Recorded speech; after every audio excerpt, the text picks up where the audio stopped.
সূরা ফাতিহার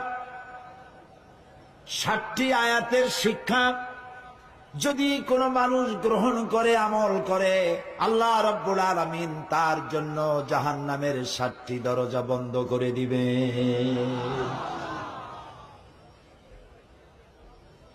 আর জান্নাতের দরজা হচ্ছে, জান্নাতের মোট জান্নাতের সংখ্যা কয়টা? 8টা। এখন জাহান্নাম বন্ধ যদি কারোর জন্য হয়, তাহলে খোলা হবে কোনটা?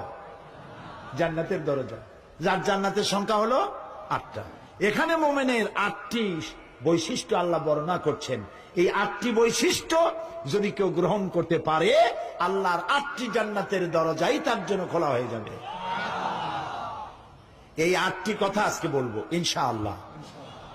কাগজ থাকলে, কাগজ কলম থাকলে লিখবেন, আর না হয় মনে রাখবেন। এই ফর্মুলাটি পৃথিবীর কারো বানানো নয়। জান্নাতের মালিক যিনি এবং আমাদের মালিক যিনি, আমার মালিকের তৈরি করা ফর্মুলা। সুবহানাল্লাহ। তিনি বলছেন, التائبون العابدون الحامدون السائحون الراكعون الساجدون الآمرون بالمعروف والناهون عن المنكر والحافظون لحدود الله وبشر المؤمنين صدق الله العظيم। আল্লাহ তাআলা বলছেন, মুমিনদের জন্য 8টি বৈশিষ্ট্যের কথা এখানে বলছেন। তার প্রথম বৈশিষ্ট্য হচ্ছে আত-তাইবুন, প্রত্যাবর্তনকারী, তওবাকারী। প্রথম বৈশিষ্ট্য কি? তওবা। প্রথম বৈশিষ্ট্য কি? তওবাকারী। তওবা মানে হচ্ছে ফিরে আসা। আর তাইবুন এর অর্থ হচ্ছে প্রত্যাবর্তনকারী, বারবার প্রত্যাবর্তনকারী, একবার না, বারবার প্রত্যাবর্তনকারী। এটি আল্লাহ তাআলা আমাদের জন্য একটি সুযোগ করেছেন। আমরা তো মানুষ, মানুষ মাত্রই গুনাহ করে। গুনাহ করা কি আমাদের জন্য অস্বাভাবিক না স্বাভাবিক? খুবই স্বাভাবিক। এটা আল্লাহর চাইতে কেউ ভালো বোঝে না। সেই জন্য আল্লাহ তাআলা বলছেন আত-তাইবুন, বারবার প্রত্যাবর্তনকারী, বারবার তওবাকারী। পৃথিবীতে এমন কেউ নাই যে আপনি অপরাধ করবেন আর আপনাকে ডেকে বলা হবে যে এসো আমি তোমাকে ক্ষমা করে দেই। এরকম কেউ কি বলবে? বলেন। আমরা যদি আমাদের বাপের সাথে বেয়াদবি করি, আল্লাহ না করুক, মায়ের সাথে বেয়াদবি করি, মা বাপ কি বলবে যে আয় বেটা তোরে মাফ করে দেই, আয় মাফ চা, মাফ করে দেব? বলবে? মা এবং বাবা সন্তানের জন্য কল্যাণকামী। মা বাবা মনে মনে এটা ফিল করেন, ছেলেটা যদি এত বড় বেয়াদবি করলো, যদি মাপ চাইতো মাফ করে দিতাম, এটা ফিল করেন, কিন্তু মুখ খুলে বলবেন না যে আয় মাফ করে দেই। আকাশ আর জমিনে একমাত্র সত্তা যার নাম আল্লাহ রাব্বুল আলামিন। বান্দা গুনাহ করে, আল্লাহ রাব্বুল আলামিন বলেন আয় যত গুনাহ করেছিস ক্ষমা চা, আমি মাফ করে দেব। মানুষ গুনাহ করবে আর আল্লাহ তাআলা ক্ষমা করবেন, কারণ তার নাম হচ্ছে রহমান রহিম। এর অর্থ এই নয় যে আপনি জেনে বুঝে গুনাহ করবেন আর মাপ চাইতে থাকবেন, গুনাহ করবেন আর মাপ চাইতে থাকবেন। এক পর্যায়ে মনে করবেন যে গুনাহ করি নেই, তারপরে বুড়া বয়সে মাপ চাই নেব। এরকম যদি হয় তাহলে এই ধরনের তওবা নিয়ে যারা তামসা করে, তওবার দরজা তাদের জন্য নয়। তবে আল্লাহ তাআলা হচ্ছেন মেহেরবান, তিনি মানুষের তওবার দরজা খোলা রাখবেন সূর্য যতদিন পর্যন্ত পশ্চিম দিক থেকে উদয় না হয়, ততদিন পর্যন্ত তওবার দরজা খোলা থাকবে। এক। 2 নম্বরে, তওবার দরজা বন্ধ হবে একজন মানুষের জন্য তখন যখন সে মার্জে মৌতে মুবতালা হবে এবং মৃত্যুর কারণে তার গলা দিয়ে গড়গড় করে আওয়াজ আসতে থাকবে, সেই পর্যন্ত তওবা দরজা খোলা থাকবে, কিন্তু যখন মরণের যন্ত্রণা শুরু হয়ে গেল, গড়গড় করে আওয়াজ বেরোতে থাকলো, তারপরেও যদি তওবা না করে তাহলে আর তওবা থাকলো না। এই পর্যন্তই আল্লাহ তার তওবার রাস্তা খোলা রাখেন। এই পৃথিবীতে সব থেকে মাসুম ব্যক্তি হচ্ছেন কারা? নিষ্পাপ ব্যক্তি কারা?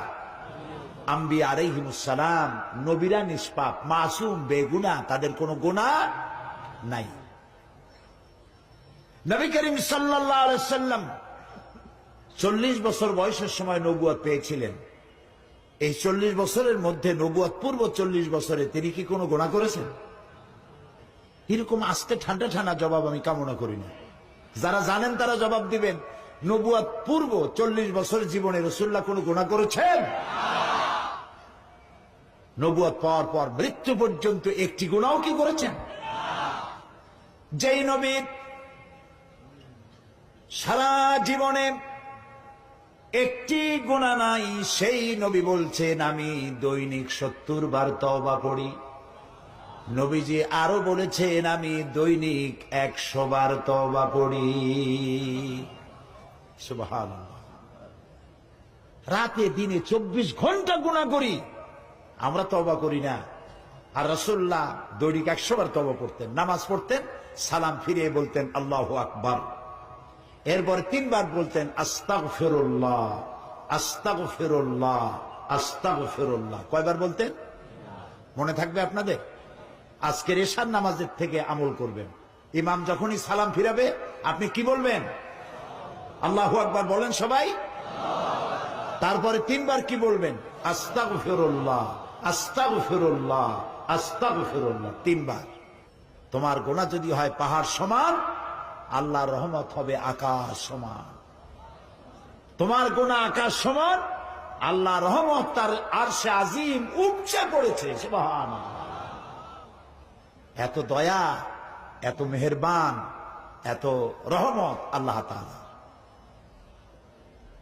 সেই জন্য আল্লাহ তাআলা বলছেন আত-তাইবুন, মুমিনের সব থেকে বড় বৈশিষ্ট্য, 1 নম্বর বৈশিষ্ট্য, সে তওবা করবে, বারবার তওবা করবে।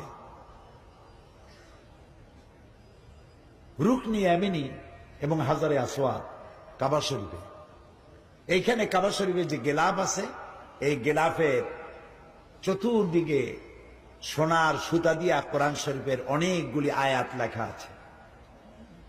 রুকনি ইয়ামিনী থেকে হাজারে আসওয়াদ এই অংশে অনেকগুলি আয়াত আছে, তার মধ্যে একটি আয়াত আছে মাঝখানে লেখা।